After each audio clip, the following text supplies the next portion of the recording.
Allegiance to the flag of the United States of America and to the republic for which it stands, one nation, under God, indivisible, with liberty and justice for all.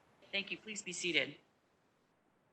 Good morning, everyone. I want to welcome you to the August 17th, 2020 Land Use Hearing Officer hearing. My name is Susan Finch, and I'll be presiding over today's cases. Let me start by introducing Mr. Tom Hiznay of the Development Services Department to my left, who will introduce any staff persons he deems and also go over today's changes to our agenda. Mr. Hiznay. Good morning, Madam Hearing Officer. To my left is Carmen Mason, the Development Services staff. We will also be joined today by Cameron Clark of the County Attorney's Office. He'll be joining us virtually. We have no changes to the agenda. Here are the published withdrawals and continuances. Item A1, variance application 20-0837. Applicant is Josh Horrocks of Prime Construction. This application is out of order to be heard. It is being continued to the September 14th, 2020 Land Use Hearing Officer meeting.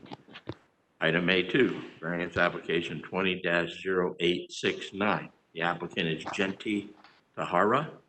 This application is out of order to be heard and is being continued to the September 29th, 2020 Land Use Hearing Officer meeting.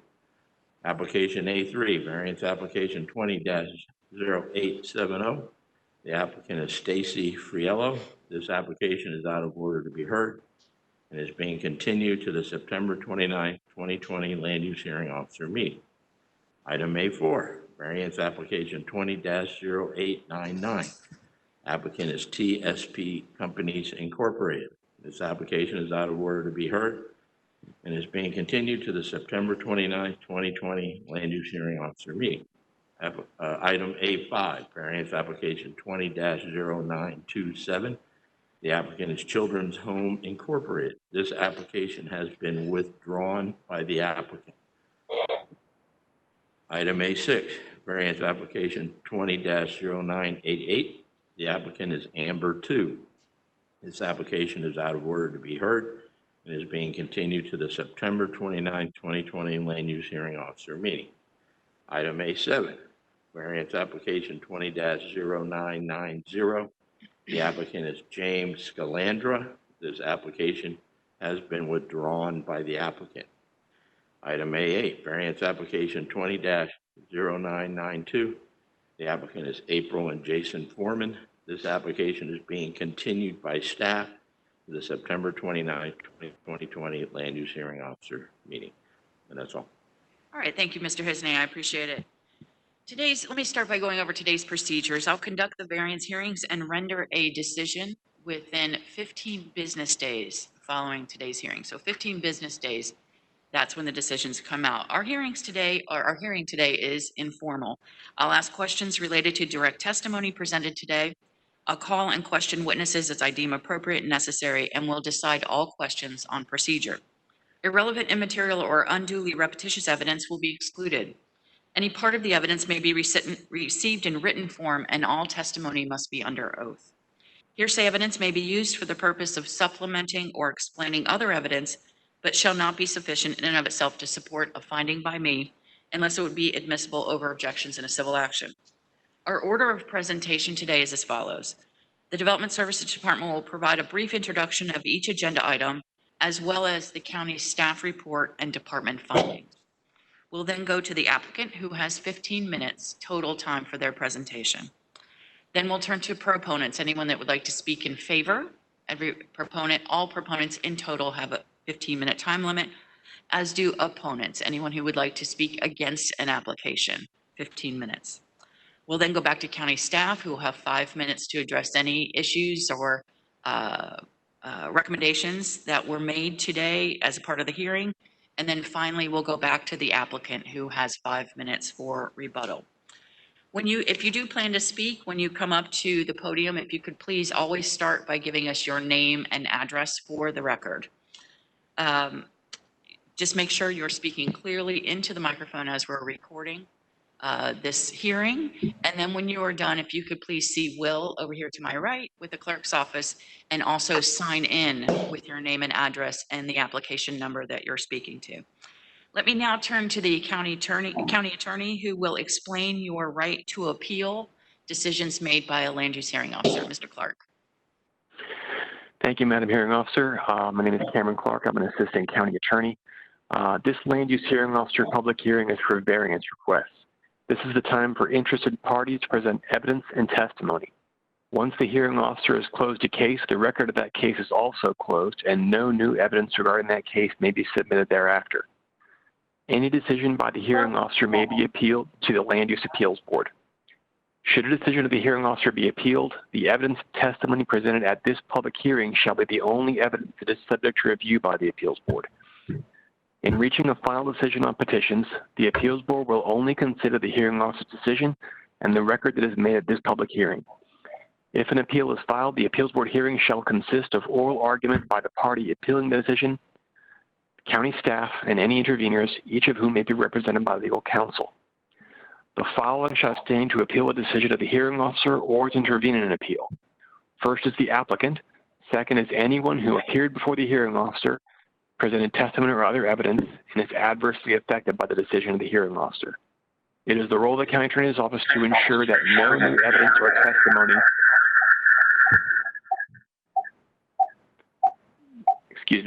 it's the role of the county attorney's office to ensure that no new evidence or testimony is allowed before the appeals board that was not presented to the hearing officer at today's hearing.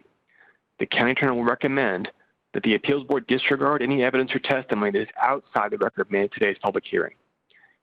Any evidence presented to the appeals board that is outside the record created at today's hearing could jeopardize the legality of the appeals board decision, and the presenter of that evidence could hurt their own cause.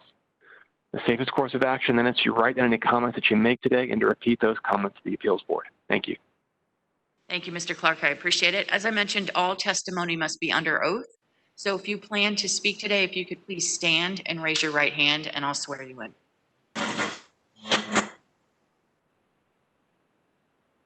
Do you solemnly swear to tell the truth, the whole truth, and nothing but the truth, so help you God? Thank I you. do. Please be seated. All right, Mr. Hiznay, if you could please call the first case. On today's hearing, we have no vested rights cases, no fee waivers, no reconsideration requests, and no site development. No reconsideration request. That takes us then to Section E of the agenda, site development variances.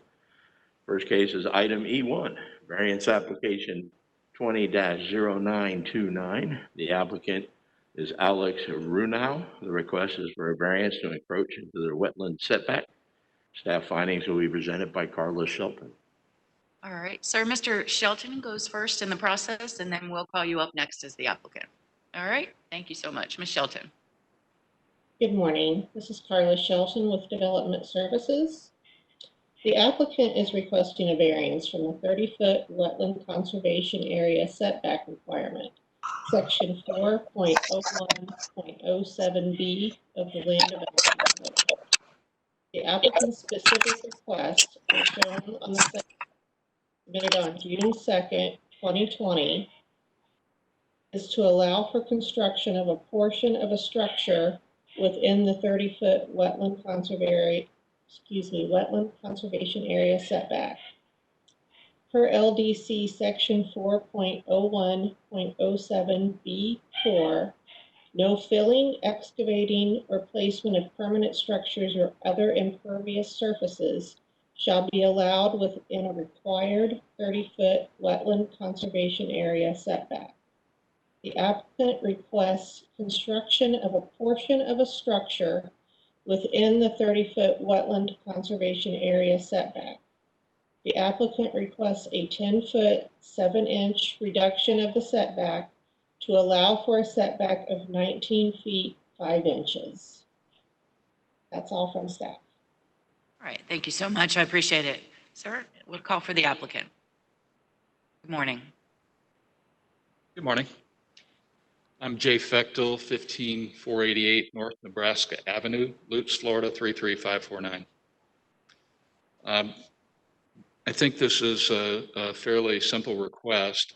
Basically, there's an addition that's going on a home in an established neighborhood in a subdivision that had EPC wetland setbacks established in the very beginning of the development, and the existing house is built back from that.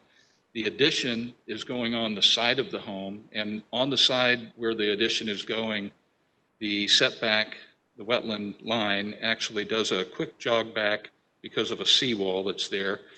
The entire wetland area is currently St. Augustine sod. It's been that way for years, even before the current homeowner bought the property.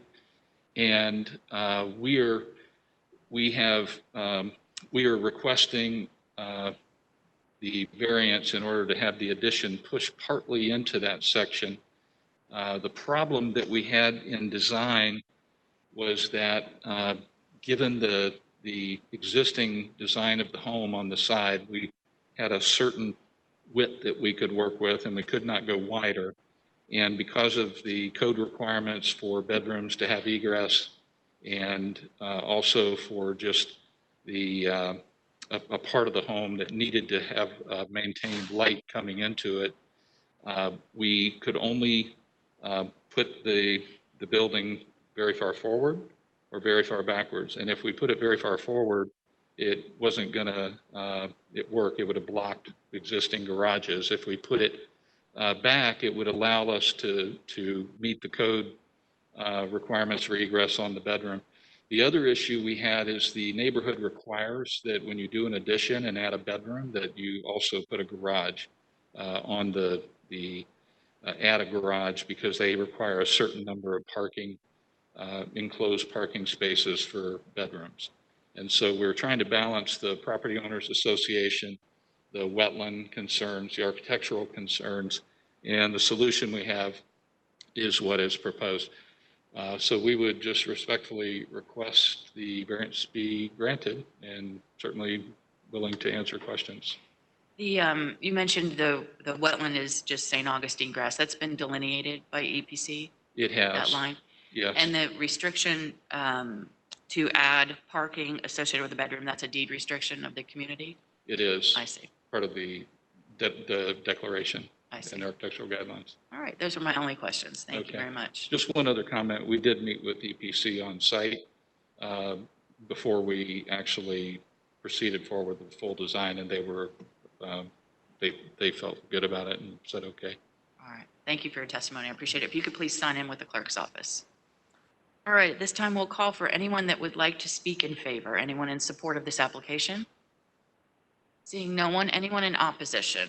Anyone against the petition? All right, no one. Mr. Hiznay, anything further? No, ma'am. All right, then with that, we will close variance 20-0929 and go to the next case.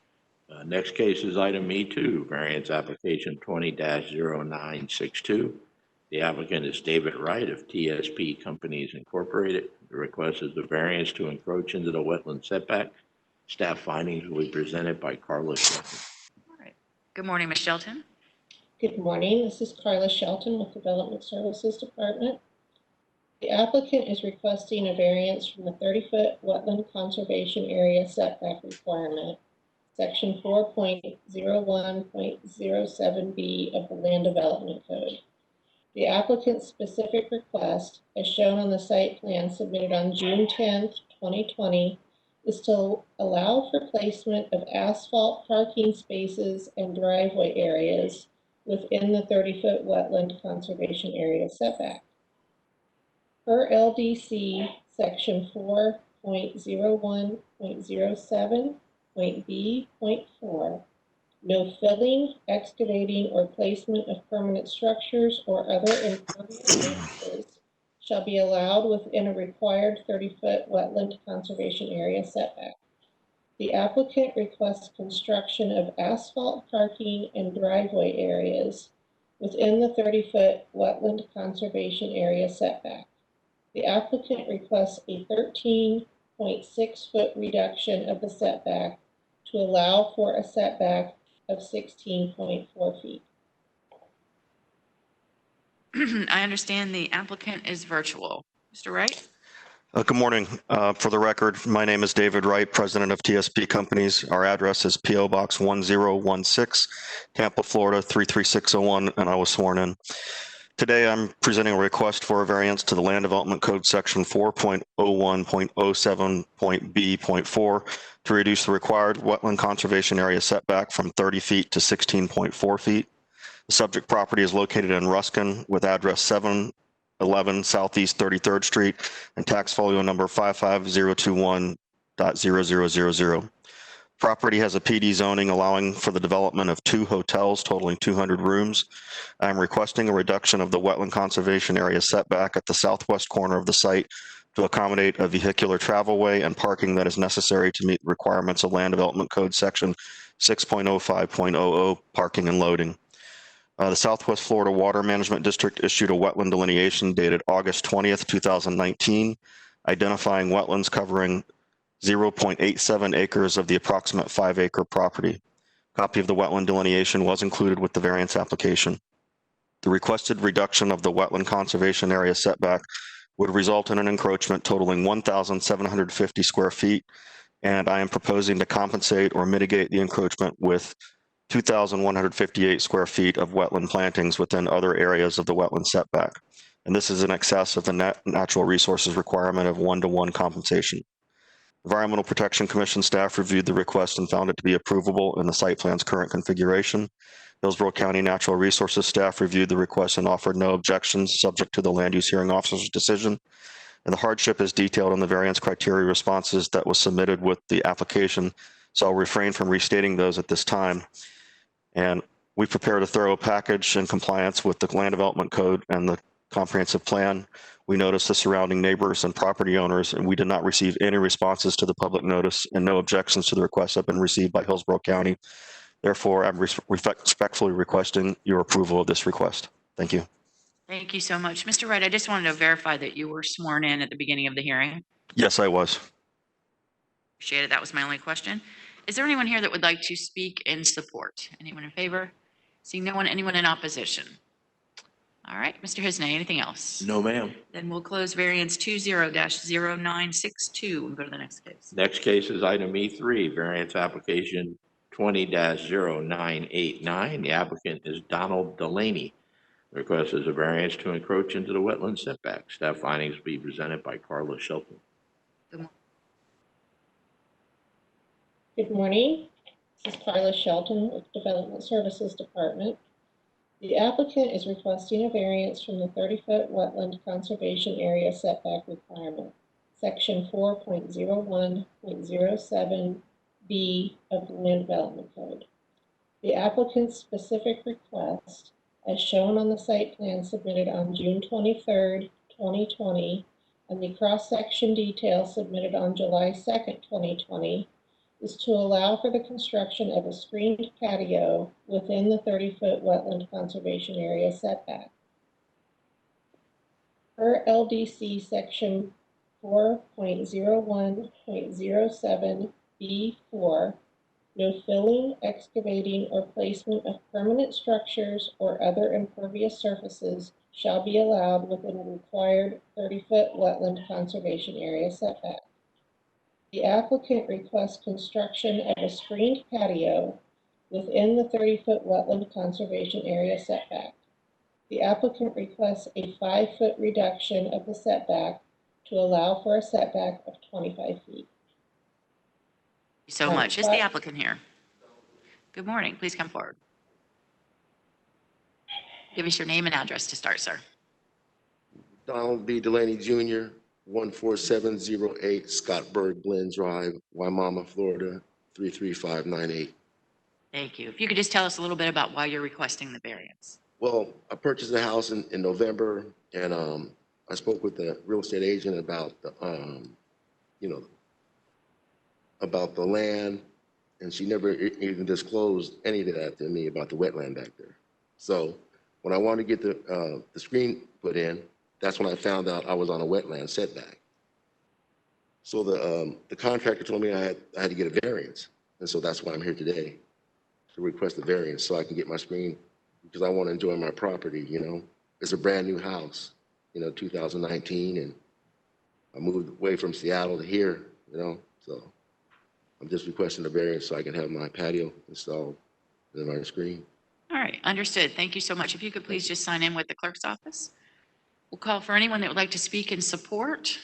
Seeing no one. Anyone in opposition? No one. Mr. Hiznay, anything else? No, ma'am. All right, then we'll close variance 20-0989 and go to the next case. The next case is item E4, variance application 20-0991. The applicant is Matt Jordan. The request is a variance to encroach into the wetland setback. Staff findings will be presented by Carla Shelton. Good morning, Ms. Shelton. It's your day today. It is, and we're not done yet. This is Carla Shelton with Development Services Department. The applicant is requesting a variance from the 30-foot wetland conservation area setback requirement, section 4.01.07B of the Land Development Code. The applicant's specific request, as shown on the site plan submitted on June 23rd, 2020, is to allow for construction of two separate mechanical enclosure structures within the 30-foot wetland conservation area setbacks. For LDC section 4.01.07B4, no filling, excavating, or placement of permanent structures or other impervious surfaces shall be allowed within a required 30-foot wetland conservation area setback. The applicant requests construction of a mechanical enclosure over well 141 within the 30-foot wetland conservation area setback. The applicant requests a 15-foot reduction of the setback to allow for a setback of 15 feet. The applicant also requests construction of a mechanical enclosure over well 142 within the 30-foot wetland conservation area setback. The applicant requests a 12-foot reduction of the setback to allow for a setback of 18 feet. That's all Very I much. said. I appreciate it. Is the applicant here? Good morning.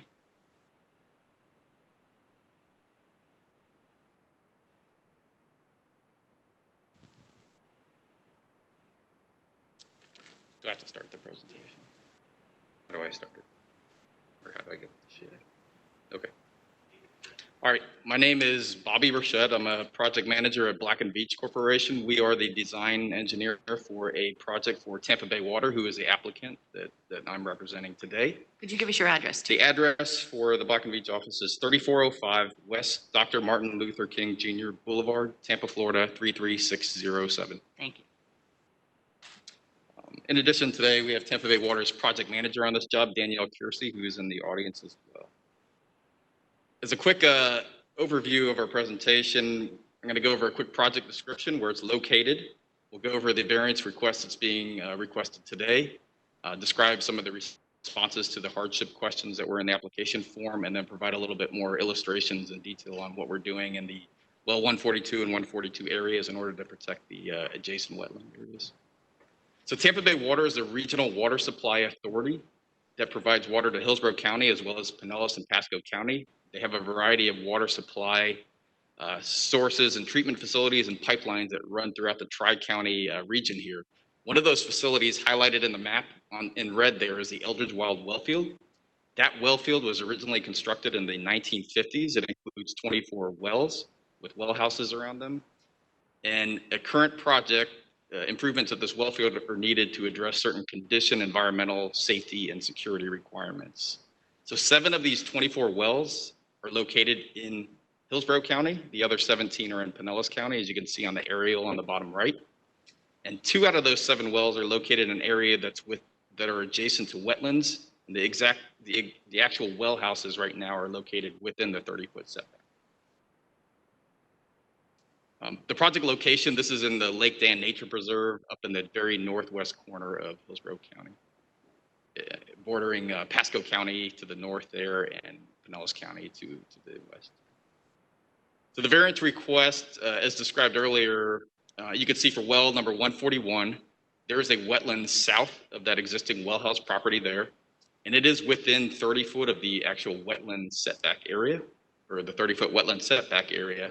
And we are requesting a 15-foot variance of that and keeping all the construction work and improvement work out there at least a minimum of 15 foot away from the wetland area. We'll describe that in more detail. And then similarly for well number 142, we're requesting a 12-foot variance and keeping the construction activities at least 18 feet away from the actual wetland line that's been delineated by as part of an ERP permitting process.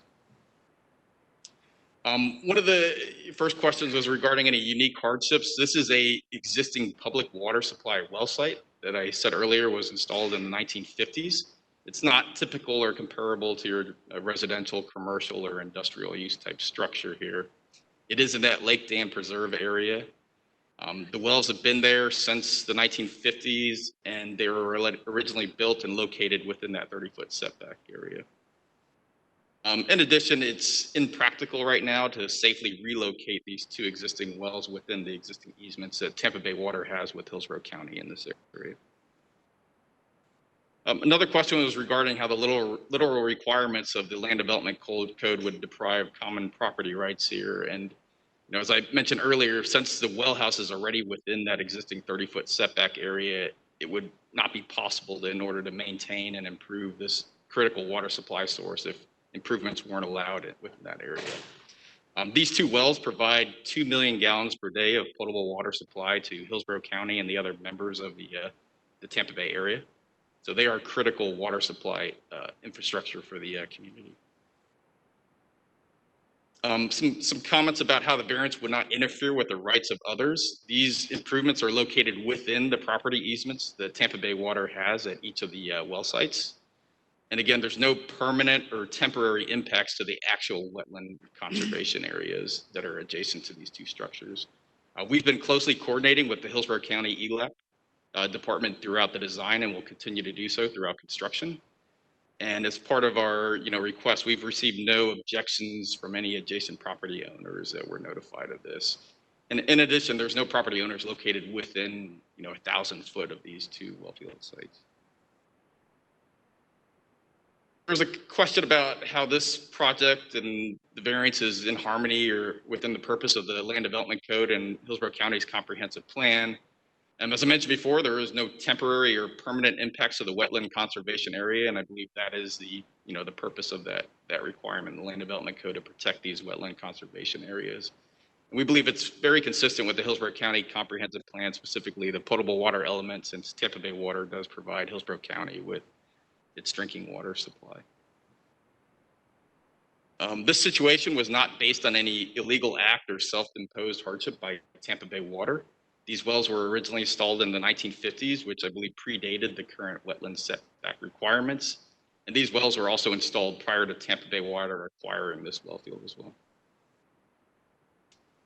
And the final question about how the variance results in substantial justice being done. It does provide, like I said earlier, a variety of public benefits. It's improving the safety and reliability of our region's potable water supply. Again, no temporary or permanent impacts are being made to the actual wetland conservation areas.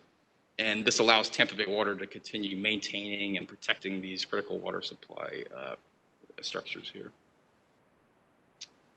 These graphics here just illustrate a little bit more about the project. This is a well 141 site in the Lake Dam Preserve area. The area to the south, well, the area in red there is the 50-foot square easements that Tampa Bay Water has around each of these well sites. South here, you can see how the southern part of the easement is getting pretty close to the wetlands line that was delineated down in the south. And then within that 30-foot setback, you can see the actual well houses within the 30-foot setback area.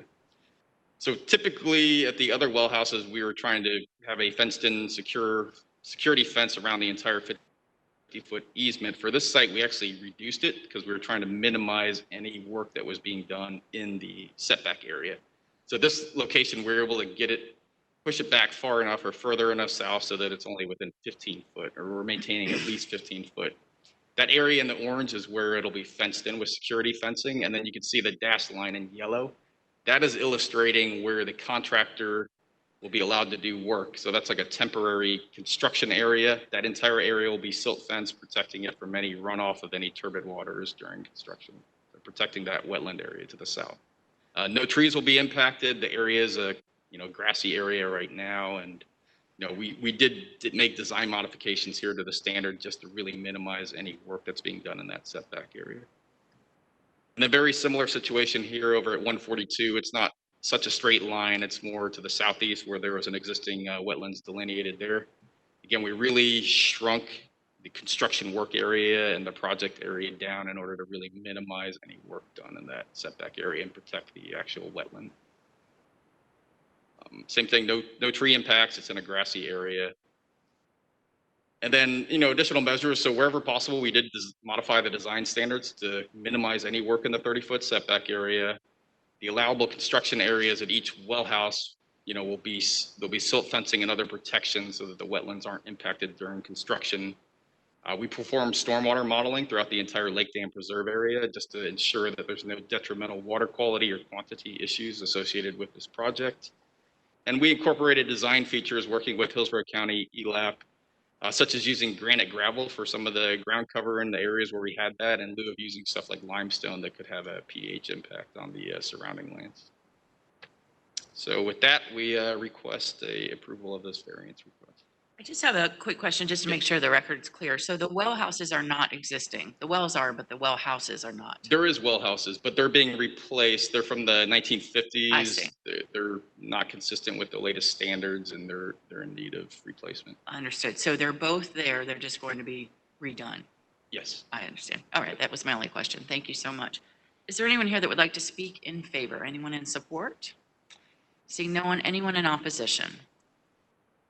All right, no one. Mr. Hiznay, anything else? No, ma'am. All right, then we will close variance 20-0991 and go to the next case. Our next case is item E5, variance application 20-0993. The applicant is Reddy Gonzalez and requests a variance to encroach into the wetland setback. Staff findings will be presented by Carla Shelton. All right, good morning, Ms. Shelton. Good morning, Carla Shelton with Development Services Department. The applicant is requesting a variance from the 30-foot wetland conservation area setback requirement, section 4.01.07B of the Land Development Code. The applicant's specific request, as shown on the site plan submitted on June 23rd, 2020, is to allow for after-the-fact placement of an asphalt driveway and brick paver area within the 30-foot wetland conservation area setback. For LDC section 4.01.07B4, no filling, excavating, or placement of permanent structures or other impervious surfaces shall be allowed within the required 30-foot wetland conservation area setback. The applicant requests after-the-fact construction of an asphalt driveway and brick paver areas within the 30-foot wetland conservation area setback. The applicant requests a 30-foot reduction of the setback to allow for a setback of 0. This property has been cited for unpermitted land alteration activity, citation CE 185157, and has an order from the Hillsborough County Code Enforcement Special Magistrate to obtain a variance to allow the wetland setback encroachments and to obtain a natural resources permit to address the impacted wetland setback, among other items. So much. The applicant. Good morning. Good morning, sorry. My name is Reddy Gonzalez. I live at 7015 Lithia Woods Court, Lithia. I inherited this problem, but I've spent quite a few dollars trying to fix this problem. We've been doing this for a year and a half, and when we do something else comes up for whatever reason. I've got 7 reasons here for approval. I can give you the paperwork, or I can read them for you. You can do both, sir. You can have your presentation, and you can also submit documents into the record that we'll read. I'm going to do that. I've got my engineer, Tim Ford, here. If he's willing to also speak. If that's up to you. If you'd like him to, he can. Yeah, let me go ahead and read these right here, the 7 reasons for approval. It's similar to exceptions on the exceptions. Other similar variants approved. Number 3, no oppositions or issues resolved. Number 4, supported provided by HOA. Number 5, compensation planning times 2 times provided. Number 6, the corrective actions approved by EPC, conditionally approved by Natural Resources permitting staff. Number 7, county engineer and staff reviewed and agreed with justifications and evidence to address the variance critical response. Number 8, there are no improvements in wetlands. Got different cases here where similar cases have been approved. And I just want to present this so that you're able to look this over. Absolutely. Whatever you file in the record, we will read for sure. Okay, is there anything? If I could just ask you a couple of questions while Yes. you're here. I did review the historical aerial photographs of this property, and I do see that that driveway was installed prior to the purchase, by your purchase of the Yes, ma'am. property.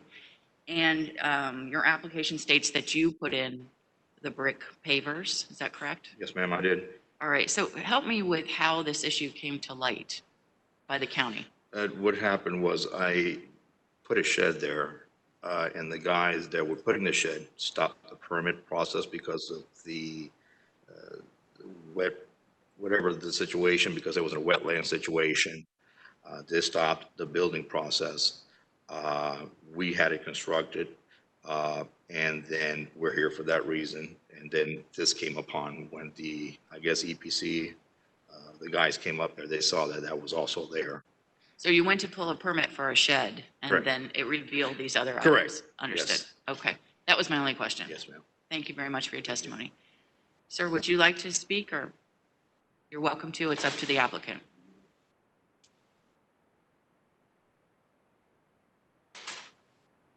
Good morning. You can give us your name and address, please. My name is Kim Ford. My address is 1406 Rolling Tree Drive, Dover, Florida. I'm an engineer, and I've worked with Mr. Gonzalez for about 1.5 years, and county staff and EPC staff, and EPC's looked at it several times and given an approval. And regarding the history question that you asked, I was listening to Mr. Gonzalez's response. He did build a shed. The shed is not in a wetland. It was in an upland habitat conservation area. It's completely unrelated, except for the enforcement case number, to the 30 feet that's being considered for the variance as part of this request. And the shed is not related to the area of Understood. Understood. I concern. was just asking how this issue came to light, and that's how it revealed it, is my understanding. All right. Thank you for your testimony. If you could please sign in with the clerk's office. All right. Is there anyone that would like to speak in support? Anyone in favor of this application?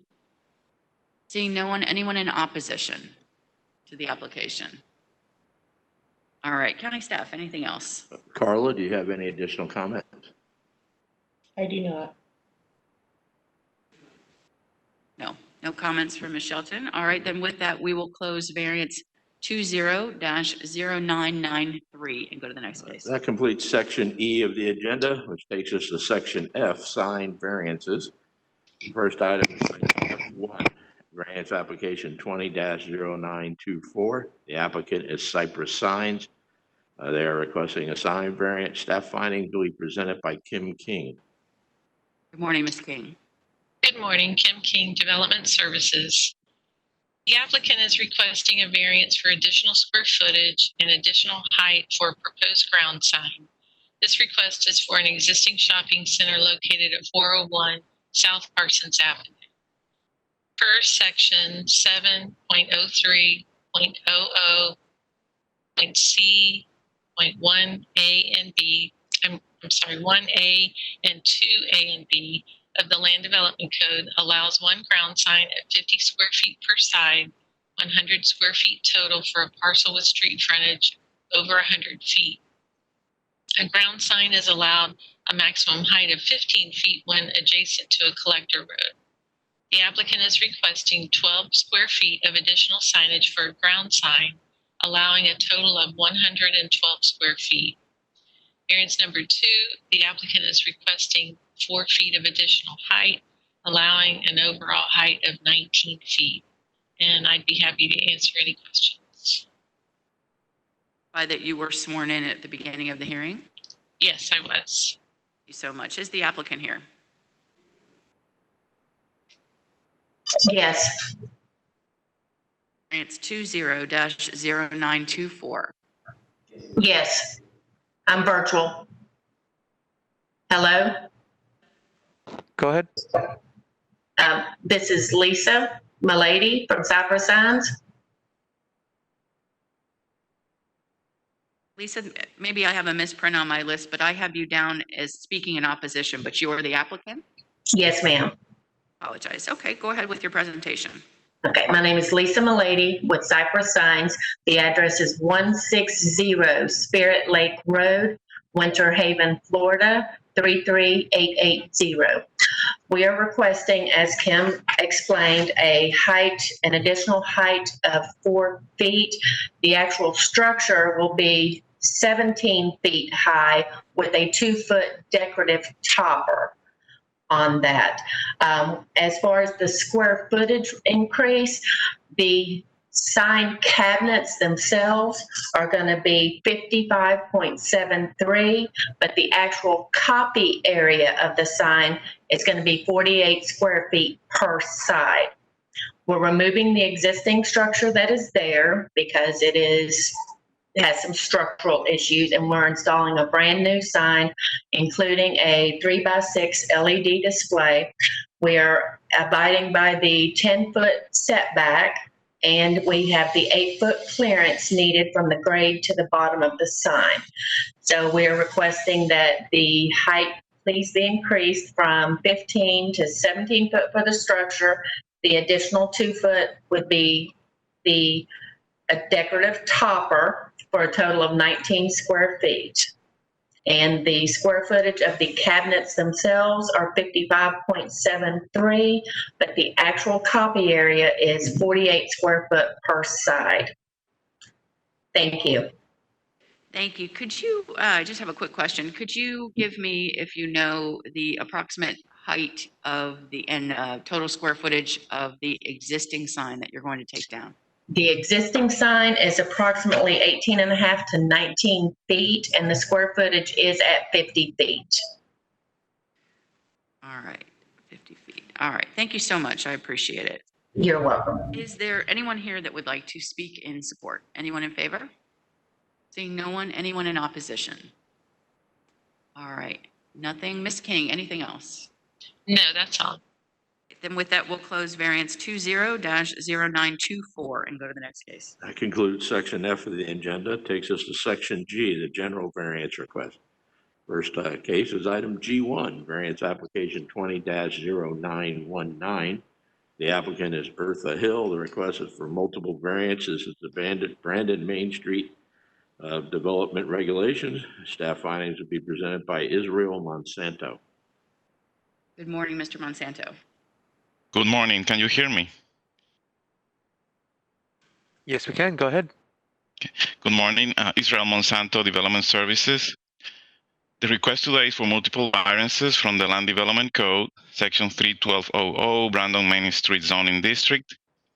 The County Fire Rescue is proposing a temporary fire station behind the existing Brandon Regional Service Center building on Paul's Drive in Brandon and occupy a portion of the current parking lot along the south parcel line. The temporary fire station facility will consist of a modular building, canopy, storage space, and parking areas. This facility will temporarily serve the community while the county builds a permanent fire station on Oakfield Drive adjacent to the subject site. Given the temporary nature of this facility, the project would not meet a number of development standards and building design requirements in accordance with the Brandon Main Street regulations found in Section 31204. The proposed project would not meet standards for the building form, orientation, and compatibility, public entrance, and building facade requirements, and additionally, maximum building setbacks will not be met. And I'm available if you have any questions. Just a quick question. Maybe this is for the staff person that's going to speak to this, but when the permanent fire station is finished, will that same parking area, drive aisles, and so forth be the same as what was used for the modular? The impact's the same. Mr. Monsanto, can you answer that question, or would you rather the I- county staff person. I believe so. I would rather have Mr. Hill responded, but this is a temporary, and they have a number of days after the actual fire station is completed to then remove the temporary fire station and bring back that site to the existing conditions. But I will have Mr. Hill respond as well. Right, I did read that. Thank you for that clarification. Is the applicant here? Good morning. Urkel Hill with Hillsborough County's Architecture Services, 601 East Kennedy Boulevard. Here to present this. Yes, the variance is for a temporary fire station at the 311 Paul's Drive. Just due to the nature of there's a need in that area currently. And the permanent fire station will not be completed until late December or in 2021.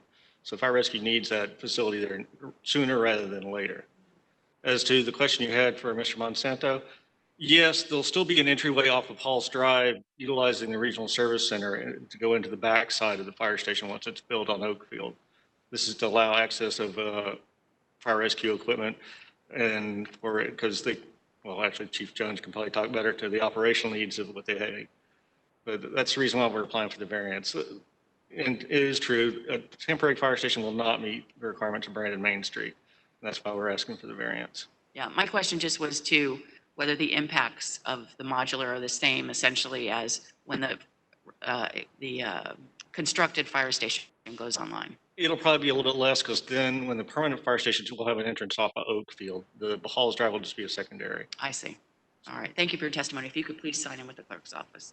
Is there anyone that would like to speak in favor? Anyone in support? Anyone, seeing none, anyone in opposition? Oh, sir, are you coming to speak in support? Yes, sir. Sorry, I moved on too fast. Good morning. Good morning, Chief Jones, Hillsborough County Fire Rescue. I'm the fire chief. Our address is 9450 East Columbus, Tampa, Florida 33610, 33619. And I'm here to speak in favor of the variance. We have a great need for additional resources in the Brandon area. We are in the process currently of hiring for this new fire station in Brandon. We have already ordered the apparatus for this station, and this will allow us to get those units in service in the right spot.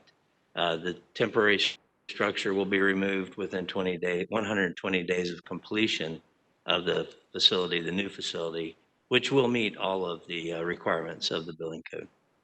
All right. Thank you for coming down in your testimony. If you could please sign in. Appreciate it. Anyone else that would like to speak in support? All right. Seeing no one. Anyone in opposition? No one? Anything further, Mr. Monsanto? No, ma'am. Thanks. Thank you for that. Then with that, we'll close variance 20-0919 and go to the next case. Our next case is item G2, variance application 20-0943. The applicant is Joseph B. Brickelmeyer. The request is a variance to lot development standards. Staff findings will be presented by Kevy DeFranc. All right. County staff, please. Good morning, everyone. Kevy DeFranc with Development Services. I do not recall swearing in yet. All right. So if you could please raise your right hand, and for anyone in the room that was not here this morning when they plan to speak, if you could please stand and raise your right hand, and I'll swear you in. For any other case, not just this case. You solemnly swear to tell the truth, the whole truth, and nothing but the truth, so help you God. Yes. All right, please be seated. Thank you for that clarification. Go ahead. Yes, for this case, the applicant is requesting a setback variance for a proposed garage that will be attached to an existing single-family home on the property zoned AR. And per the Land Development Code, the required minimum side yard setback in this specific zoning district is 25 feet. The applicant requests a 13-foot reduction to the required side yard setback to allow a side setback of 12 feet from the east property line. In our findings, the platted right-of-way on the east side of the parcel is vacated under Resolution R20-024. And the significance of this finding is that it essentially removes the corner lot designation of the subject property and therefore classifies the area of the yard along the eastern boundary of the property as a side yard not a front yard. Thank you, and I'm available for questions. I don't have any questions at this time, but thank you. It's time for the applicant. Good morning. Yes, Joseph B. Brickelmeyer at 601 North Ashley, Suite 700, Tampa, Florida. As Mr. DeFrank said, the owner's attempting to build a garage, requesting a 13-foot encroachment into the 25-foot side yard setback, leaving a 12-foot side yard setback. The most pertinent piece of, or the two most pertinent pieces of this application are the adjacent property is 43.64 acres of AR as well, agricultural, and is currently vacant. The owners of that property and the owners of the adjacent property in the neighborhood have provided letters of no objection, which I will provide copies to the clerk. And with that, we don't have any additional information to add other than what was in the application. Questions? My only question was if you'd talked to the neighbors, and you answered that. Thank you so much for your testimony. If you could please sign in. Yes, ma'am. All right. Is there anyone that would like to speak in support? Anyone in favor of this application? Seeing no one, anyone in opposition? All right, nothing further. Mr. DeFrank, anything else? No, that is all. Thank you for your testimony. With that, we'll close variance 20-0943 and go to the next case. Next case is item G3, variance application 20-0951. The applicant is Stephen and Marcella Price. The request is for a variance to have a third lot on septic tank in the urban service area. I will present staff findings. The applicant is requesting a variance to allow the creation of 3 single-family lots to be served by septic tanks in the urban service area to accommodate the proposed subdivision of property zoned ASC1. The land development requires all development in the urban service area to connect to public wastewater service, although it does provide exceptions to allow a parent parcel to be subdivided into 2 single-family lots to be served by septic tanks, provided the cost of connection to public wastewater service exceeds the cost defined by the technical manual feasibility criteria. Additionally, the code allows that a variance may be requested in such cases to create 3 lots to be served by septic tank. The applicant requests a variance to subdivide the property into 3 lots to be served by septic tank. According to utilities review staff, connection to public wastewater service is not feasible as the nearest point of connection is 6,500 feet from the subject property. Thank you so much. Is the applicant here? Good morning.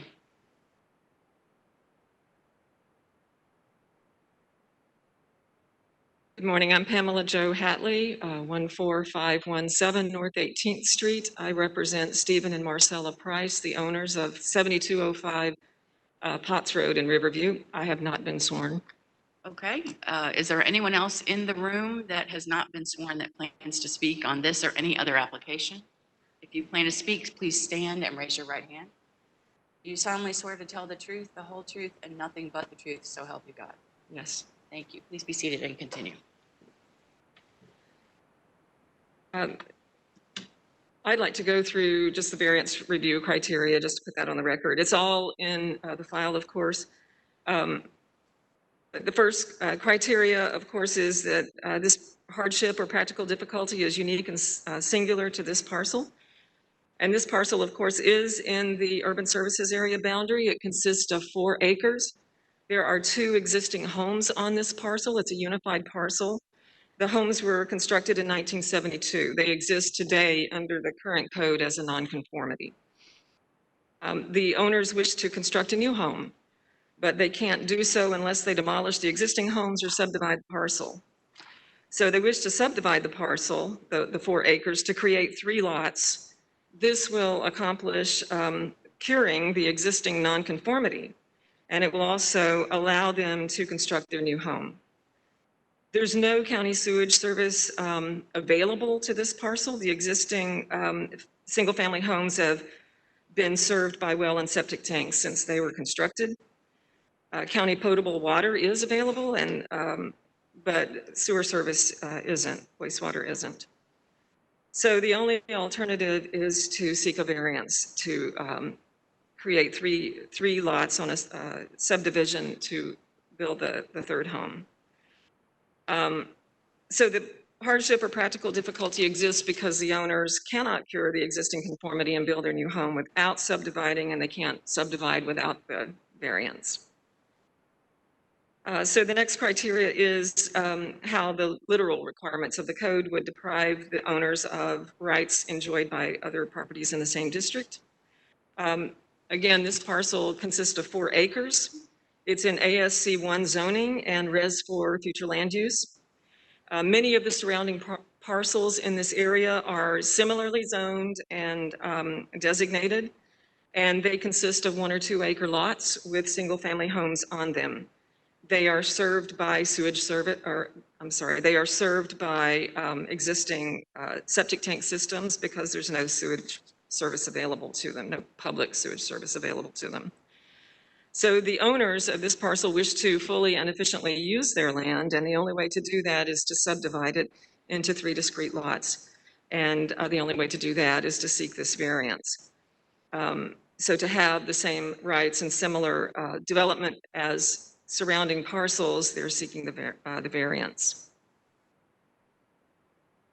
The third criteria is this variance will not substantially interfere or injure the rights of others. And like I said, many surrounding parcels are developed with single-family homes or 1 or 2 acre lots and served by septic tanks. So this will put them on par with surrounding development and will not interfere with or injure the rights of any surrounding property owners.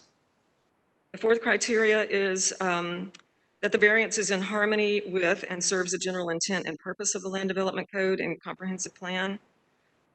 Specifically to provisions of the Comprehensive Plan, Future Land Use Policy 1.2 and 1.5.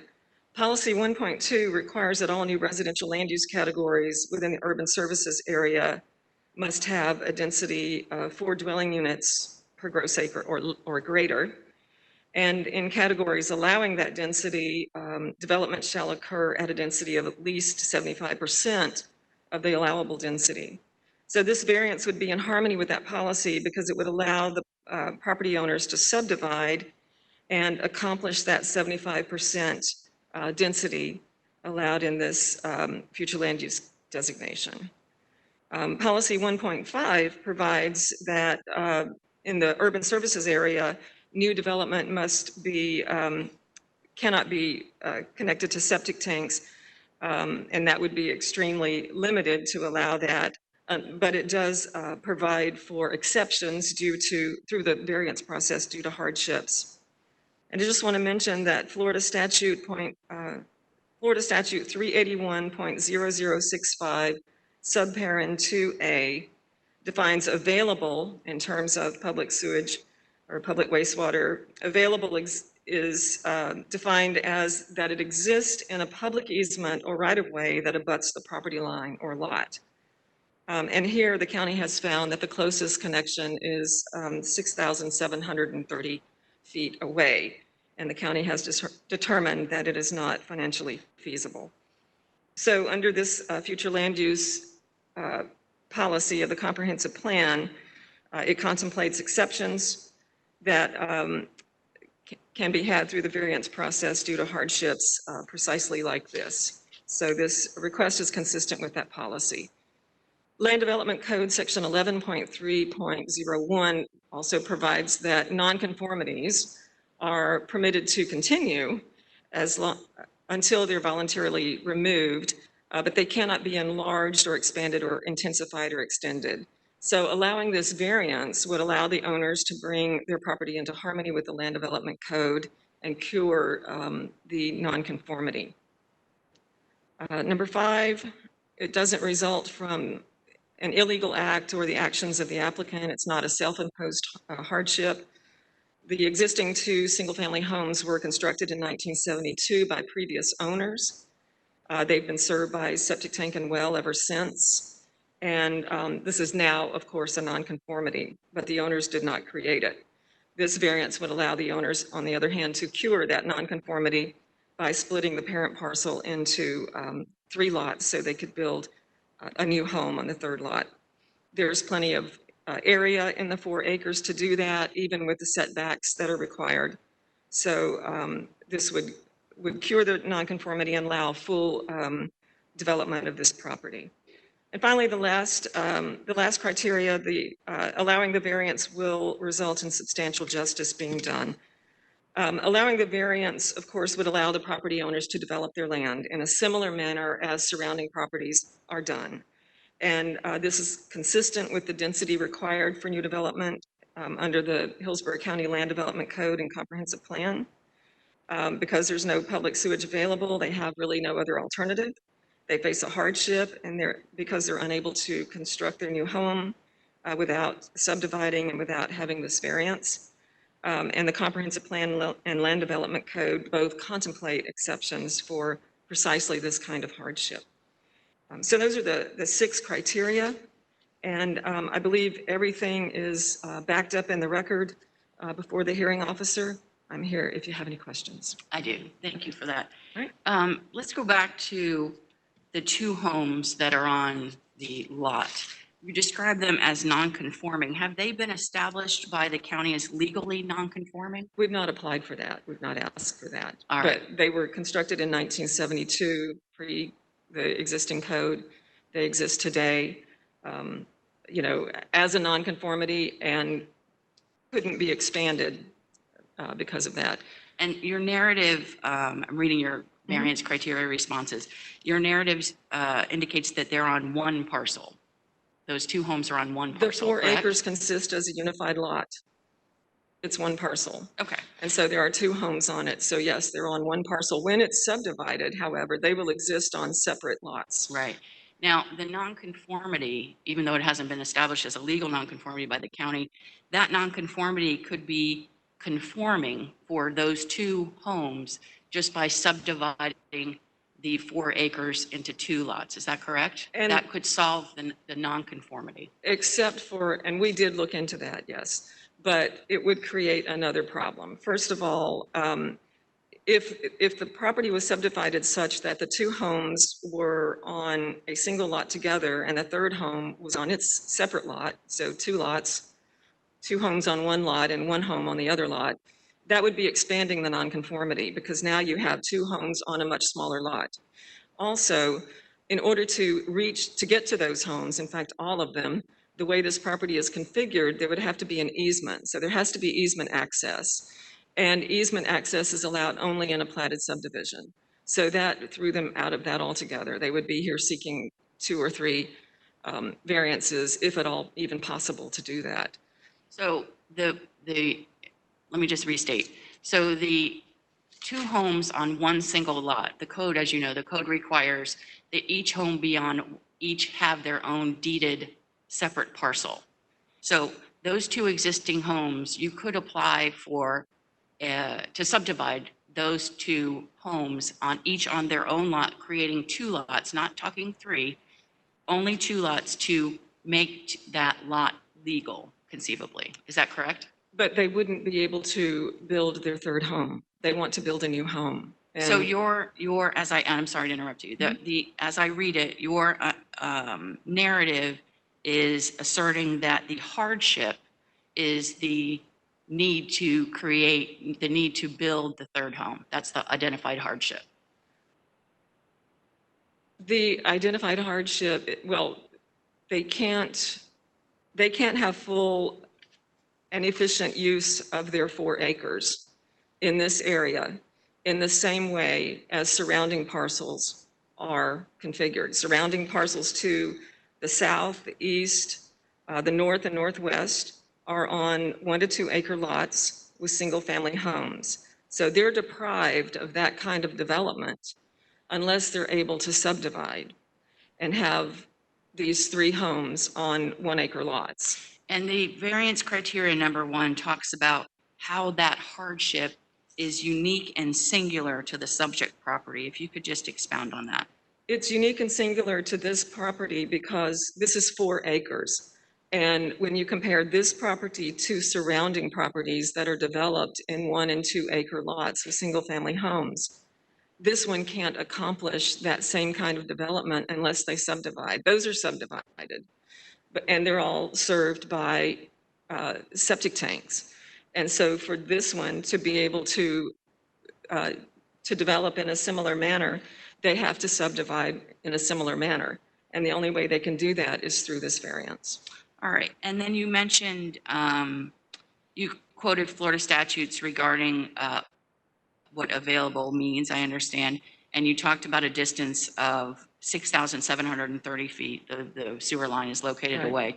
And you also added that the county stated that, that the cost was not feasible, was financially not feasible to connect at that distance. If I could just ask Mr. Clark of the County Attorney's Office, who's virtual, talk to me about financial feasibility in adherence to the variance criteria. Mr. Clark? Yes, I'm here. Can you hear me? Yes, we can. Go ahead. Okay, Madam Hearing Officer, so the two criteria for the type of hardship that you generally look for here is distinct in the LDC between the type of hardship that staff looks for when they're evaluating feasibility for a second lot on well and septic versus the variance criteria, which is the standard 6 criteria for a variance for a third line well and septic. Generally speaking, the cases have established that financial hardship, or forget how it phrases it, financial hardship or economic hardship alone does not justify a variance.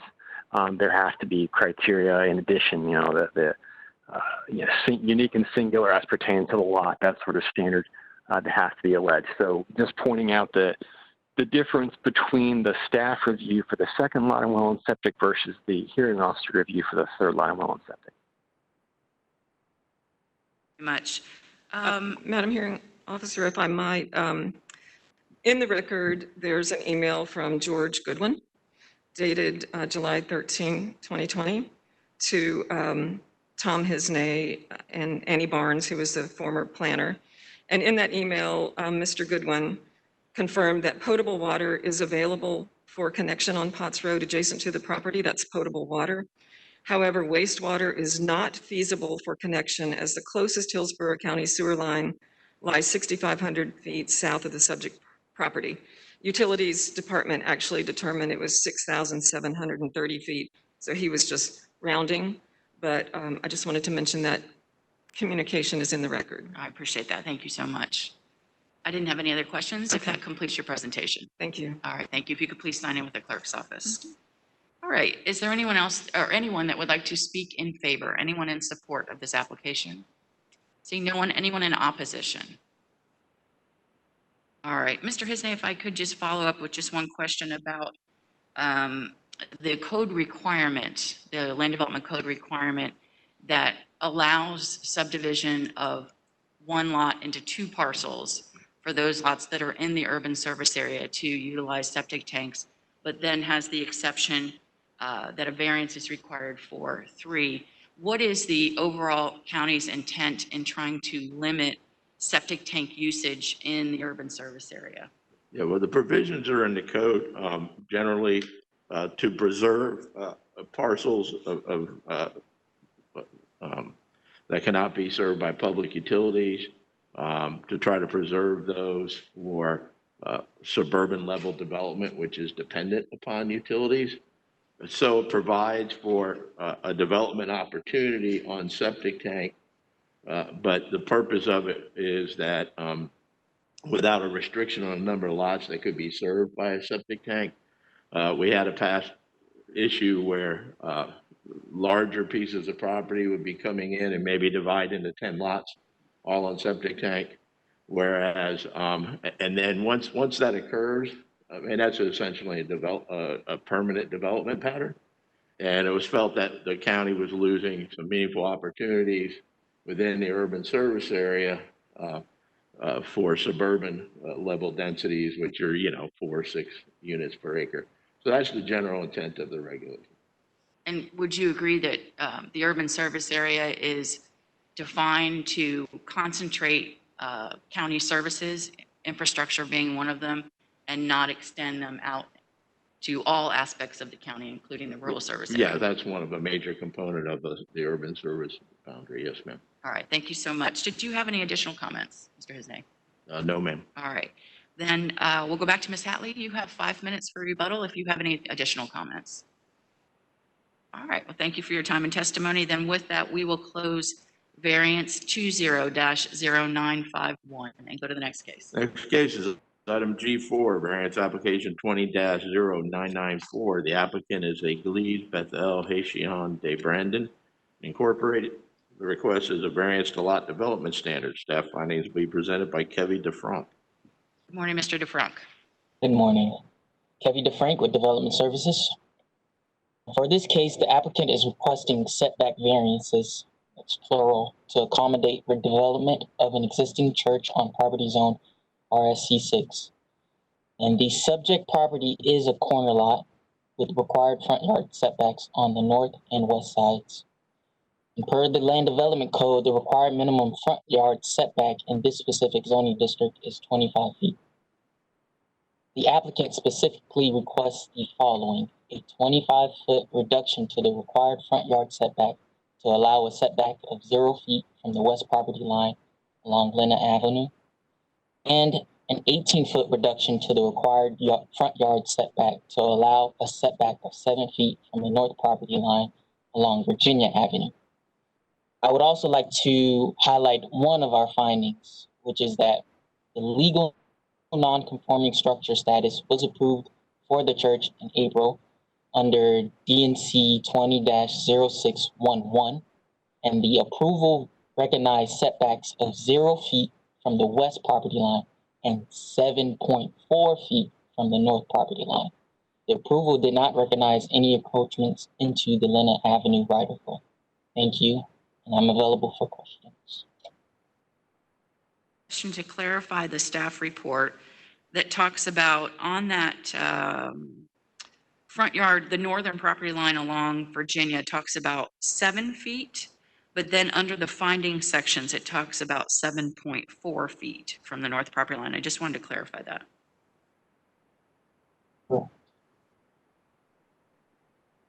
So yes, the applicant requests the setback of 7 feet from the north property line. But again, in our findings, the approved legal non-conforming structure status states that it's that we approved the 7.4 feet setback from the north property line. Right, and it just to make sure I understand, so that 0.4 is something that's encroaching into the right-of-way? No. So it is a 7-foot setback? Yes. Thank you so much. All right, is the applicant here? Good morning. Good morning. Chris McNeil, McNeil Engineering, 15957 North Florida Avenue, Luce, Florida. I can clarify that in just a second. Thank you. If I have an overhead, I popped up here that it'll help. Perfect. Okay. This church was constructed somewhere between 1948 and 1957. And based on a review of the historical records, there has been no additions or anything that are apparent from any of the other aerials. So it seems to be that it's been in this configuration since then. It's currently occupied by an entirely Haitian church congregation, which is pretty cool. The site was recently approved for a new fellowship hall, which is this building down here. There's been some volunteers and donations to help them build or to plan to build this. It's with the COVID and everything, it's kind of slowed the process down. But in this existing fellowship hall, which I'm not showing, it did have an encroachment into the right of way here, which has been is being rectified and brought back to the 25 feet as part of that project. But in doing that, the existing sanctuary building, which provides for the seating and the congregation, as noted, is also encroaches into the setback, or not the setback, but the right of way here, and even further out with a covered entry. So as part of this, what we're trying to do is set up for a phase 2, if you will, to be able to modify this building, and otherwise maybe even build a new one perhaps, to be able to pull it back and get it out of the right of way while maintaining the existing setbacks. That 7.4 was noted up here as the minimum originally. Some more updated survey has brought that to 7.1. And so when we filled out the application, we made it 7. I mean, it really could be 7-1, I suppose, if we were really trying to get that close. We were just trying to make it so that there was no issue there later. That's the main request. You can see the rest of this side. If I was to open this up, it's approximately double this. I don't know if the screen will take it, but that is filled with parking, which all this does meet the minimum parking requirement for the church on their existing parcel. Does the encroachment into the right of way, do you have any, you may not, if it was built that long ago, but is there some data that was created because of a road widening, that at some point it wasn't on the right of way line, but then with widening it was? No, ma'am. It appears that it was always that way, that it was in the right of way. This is part of a platted area. We're not exactly sure how that it got to be that way, if it was, incorrect survey at the time, or we weren't able to identify it. We going back to try to find permits on anything that old was challenging. We weren't successful there, so. But I would guess it's been there prior to zoning, the building. You said it goes back to 1948? Yes, ma'am. Somewhere between the 1948 aerial and the 1957 aerial, the church was constructed. All right. And so the setback request pertained to the existing building and not the new one you're proposing? Just to be clear, that the western setback, let me just look at my map. Go ahead and go back to your graphic and just point the variance locations. We're asking for the variance here for Right. this particular building, and also along this side for the same Right. building. So and you're building a new building. What is that? Is that south? This is replacing Fellowship Hall. It'd be a new Fellowship Hall. Yeah. And so the setbacks, just for the record, the setbacks variances pertain to the existing building, correct? Well, it would be existing to propose, yes. If this building currently is it's in need of great repair. Okay.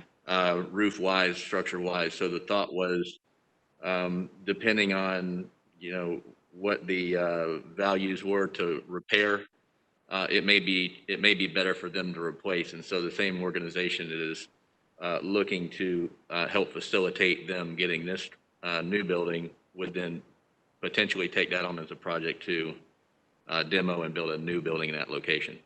Right, but the new, I don't mean to belabor the point, but the new building you're building is just south of that. That's labeled one story. This would be a phase 1 building. This would be a phase 2 building. Understood. All right. So Thank they'd you for both that. be new ideally, they'd both be new at the end, and that would carry them another 50 years. Understood. All right. Thank you for that. Does that complete your presentation? Yes, ma'am. All right. If you could please sign in with the clerk's office. Is there anyone here that would like to speak in favor? Anyone in support? Seeing no one, anyone in opposition? All right, Mr. DeFranc, anything further? No, that is all.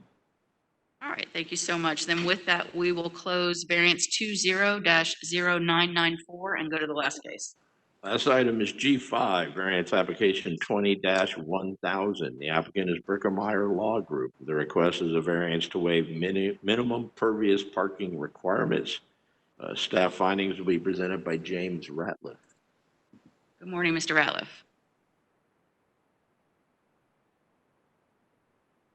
Good morning. Excuse me. Hello, can you hear me? Yes, we can. Go ahead. Thank you. So for the record, James Ratliff with Development Services Transportation. The proposed project is currently zoned ASC1, and the applicant is seeking a variance to the Land Development Code section 6.05.02.k.3, which requires that all parking provided above the Land Development Code minimums be constructed with pervious pavement. The applicant states that they are going to be constructing approximately 135 spaces, of which only 32 are required. So essentially 103 spaces would be constructed without the pervious material. And I'm available to answer any questions you may have. I appreciate it. The applicant, good morning. Clayton Brickelmeyer, Brickelmeyer Law Group, 601 North Ashley Drive. Morning, Ms. Finch. Good morning. James did a nice summary. I won't belabor that. The hardship here is the unique nature of this use. This is going to be a senior living facility. The impervious pavement options are just not going to be safe for the older folks that are going to need to be there. I'm sure you've seen the impervious, the turf block and all that sort of stuff doesn't work with wheelchairs and walkers and things of that sort. We are overparked based on experience. This is an experienced developer of skilled nursing facilities. It's a very well-staffed operation. It's all good news for the neighborhood that it's going to be a first-class operation. There's 50 to 60 staff there at peak times. Because it's a nursing home, people can't leave. There's got to be 24/7. So at peak staff turnovers, they work in shifts. There's going to be, everybody needs to be able to fit. In addition to visitors and whatever other things. That's the nature of why it's overparked. And then what it comes down to, the actual subject of the variance is a matter of it being advantageous. And I have a picture of an existing facility. Just to give you a sense. It's ringed in parking. You can kind of see it on the site plan, but I think this helps. Not in focus, but that's okay. You can kind of see the ring parking. That smooth asphalt surface is really important, just based on the nature of the residents and the visitors. I can run through all the criteria. I think we meet all the criteria. Particularly, I would say there's no harm. They purchased a single family home specifically to make sure that they have enough stormwater capacity to compensate. So I candidly don't really understand this regulation or know what it's there for, because I figure if you can compensate, you can compensate. So we're compensating. It's well buffered, and it's going to be a first-rate facility, and to put in pavement that doesn't work as well at something like 3 times the cost and is not safe. It's just a pure health safety issue. So that's our justification. Here for questions. I don't have any at this time, but thank you so much. Is there anyone that would like to speak in support? Anyone in favor? Seeing no one, anyone in opposition? Yes, my name is Joseph Serio. I'd like to speak. I was sworn in already. Person in the room. Can you hear me? Sir, and then we'll do. Please stand by. Go ahead, sir. Good morning. Good morning, Glenn, Youth Hearing Officer and Board.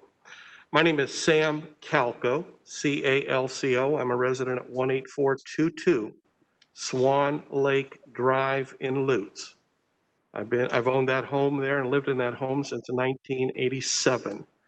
I am the president of the Lutz Citizens Coalition. And I was contacted by Jerry Rosen, who lives in Villa Rosa, a property subdivision that is within 3 miles of this project to the west. The main concern of the residents that he's spoken to, he wasn't able to be here today, or he would have been speaking on his behalf as well, is the fact that this intersection, Sun Lake and Lutz Lake Fern, and the entire Lutz Lake Fern corridor there is overpopulated with homes and growth, and the traffic at that particular intersection, especially during the hours of 6:30 a.m. to 9:30 a.m., and then of course coming home hours of 2:30 to 6:30 in the afternoon. And then of course we're going to lose daylight here as we set the clocks back soon in the afternoon, is more, with the growth there, more than the current road can handle. And I think the main issue with this project is the fact that it's more than just the type of surface. It's the fact that they are zoned for about 32 cars, and they want to build an 85,000 square foot facility and put in as many as 135 parking spaces with 60 staff at peak times. Of course, this will be 24 hours a day, but your peak staff will be there during the daylight hours, of course, and then visitors too. So the question that we have is more about traffic and the impact of the traffic that this project will cause. especially when, if you look right to the east of that, when you go up just a little ways, within 1.5 miles to Dale Mabry, when you start at Van Dyke and go north all the way to the apex, Dale Mabry and 41, there's so much more property available for this project. Makes more sense. This project came up once before with a Sun Lake Academy High School when they abandoned the site because they couldn't figure out how to make the traffic work for them because they wanted to build 800 students. They ended up building a beautiful school at 18681 North Dale Mabry on the proper acreage. This is only 8.5 acres here, folks. So on 8.5 acres, we're gonna fit in an 80,000 square foot facility and then 135 parking spaces, of which they admit at peak times there's 60 employees plus visitors coming in and out. So it isn't about the type of surface that's safe, whether it's blacktop or gravel or whatever. The problem here, and I'm speaking on behalf of the residents there, and the Lute Citizens Coalition has the same concerns, it's traffic. It is traffic. This project on this location makes no sense at all and cannot handle it. Sir, if I could just clarify, just for the record, I really appreciate your thoughts. The application is only for, the application at hand. Yes, ma'am. We are hearing Yes, ma'am. is only pertaining to The the surface. pavement. That is it. Thank you. That is it. Thank you for your time and testimony. All right, we'll go to the virtual participant, please. Yes, my name is Joseph Serio. Can you hear me? Yes, we can. Go ahead. Okay, I was sworn in previously, so I'm sworn in. My name is Joseph L. Serio. I reside at 19001 Appian Way, Lutz, Florida, 33558. Our property abuts the west boundary of the proposed nursing home property.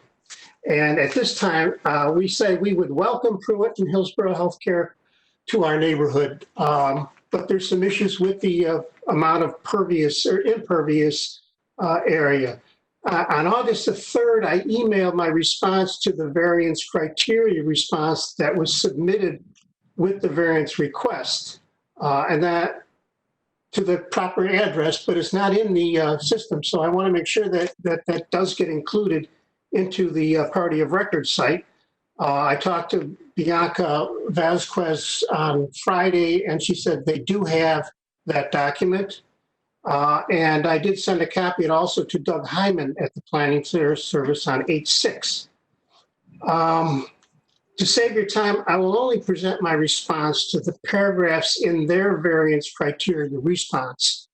And my email basically states that in paragraph 1, section 6.05.02.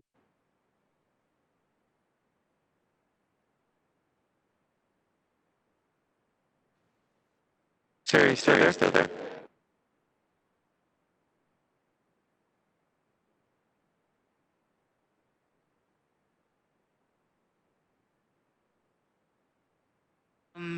Well, this is new territory, so shall we wait just a second and see if we can get him back? Mr. Clark, we've lost connection with the citizen that wanted to speak in opposition. How shall we proceed? As this has not happened before, luckily. Shall we proceed or shall we give him a minute, Mr. Sarah, the neighbor in opposition, to speak? Handicapped.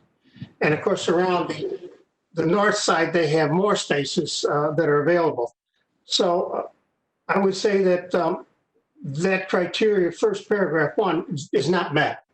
The literal, paragraph 2, the literal requirements of the LDC provide sufficient impervious parking for the mobility challenged. I don't think that their staff, hopefully, is not mobility challenged, and they could park on a pervious parking area. And I think they mentioned that the cost might be 3 times as much to put in pervious parking as it is to put in asphalt. So paragraph 2, the literal requirements of the LDC provide sufficient impervious parking for the mobility challenged. And paragraph 3, The increase in pervious area above the LDC requirements may injure the rights of the adjoining property owners and traffic on Sun Lake Boulevard. Sun Lake Boulevard fronting the site and the southern boundary of the site are known to badly flood during heavy rainfalls. When I say the southern one, I'm talking about the horse ranch that's next to it. That floods right along the property line.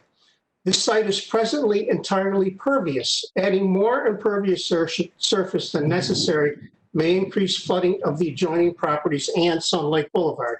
I've driven down Sun Lake Boulevard when there was a foot of water right in front of where their driveway entrance would be. In paragraph 4, the impervious area parking and driveway request far exceeds the LDC by over 420%. Technically, at 31.5 spaces, it'd be 428%. At a minimum, the 42 parking spaces and the 24-foot driveway to the south of the building, which, by the way, is not shown in the picture he just put up, and the 12 parking spaces and 24-foot driveway to the west of the building should be eliminated or changed to pervious pavement. There are other issues here also. I'm not sure if it's pertinent or not, but anyway, it is my understanding that Public Works identifies this as a volume sensitive in nature area. Will they meet the small site, less than 10 acres, volume sensitive criteria in Chapter 5 of the Stormwater Management Technical Manual? And additionally, their plans that they showed showed buffering and screening, and there's a outline that here that's in April. This was recommended in April 2015. Special use permit 15-0071, which was approved for a charter school, recommended a buffer that was a type C screening comprised of a 6-foot-high masonry wall and a row of evergreen shade trees and enhanced with additional row of understory trees. Now, hopefully, maybe they can take a look at this and see if they can fit that in their plans. The other issue is the stand of water oak trees, which are on their boundary and encroach onto our boundary line. And according to the U.S. Forest Service, water oaks are short-lived 30 to 50 tree years and are susceptible to breaking apart as they grow to a desirable height. These particularly large trees have dying branches and boring insects. They should be removed before they fall out and fall onto our home or onto the nursing home. I guess that's about it, I think, that I have to say on this thing. But anyway, we do welcome them to the neighborhood. And we just want to make sure that we don't have a flood on Sun Lake, and they don't flood their own property, because their handicapped people are going to have a hard time walking through a foot of water. That's all I have to present.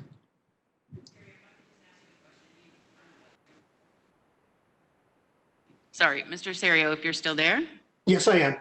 Just want to verify with you, you dropped out from your testimony as you were reading. I'm not sure you're aware of it. So we missed a couple of bits of your presentation, but I'm assuming that what you're reading from is what you submitted in writing to the county? Yes, the first part is, and then there's some additional information which I provided. Right. But I want to make sure that they do have that document. So we do have all of your comments. So I appreciate your testimony. And is there anyone else that would like to speak in opposition? Seeing no one, county staff, anything else? No, ma'am. All right, then we'll go back to the applicant who has 5 minutes for rebuttal. Morning again, Clayton Bricklemeyer. I appreciate some of the complaints. I think that they're not relevant to the issue at hand very much, except for, to me, the stormwater issue, and you are well aware, and we will be following the stormwater requirements from the stormwater manual. There will be no harm because we will contain all water on site that we're required to retain. So it will be exactly the same as it is today. If it floods today, it may still flood, but hopefully hopefully it'll actually clean it up when you get the site all situated. But I have the developer here for questions as well, and I'm here if you need me. Just to make the record clear that the variance you're requesting pertains to the surface of the parking and not to any stormwater requirement. Correct. All right, that's all I had. All right. Thank you for that. Then with it, we will close variance 20-1000 and adjourn the meeting. Thank you all for your time and testimony.